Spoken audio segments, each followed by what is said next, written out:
Think Earth is hot? Wait till you meet Venus.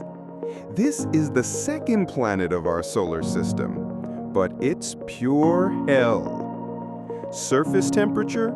Over 460 degrees Celsius, hot enough to melt lead like ice cream. The air? Packed with carbon dioxide and sulfuric acid, with pressure 90 times Earth's. And yet, they call it Earth's twin. Same size, same mass, shining as the morning star and the evening star. Beautiful like a diamond, deadly like hell. This is Venus. If you loved this space trip, hit subscribe and let's explore more planets together.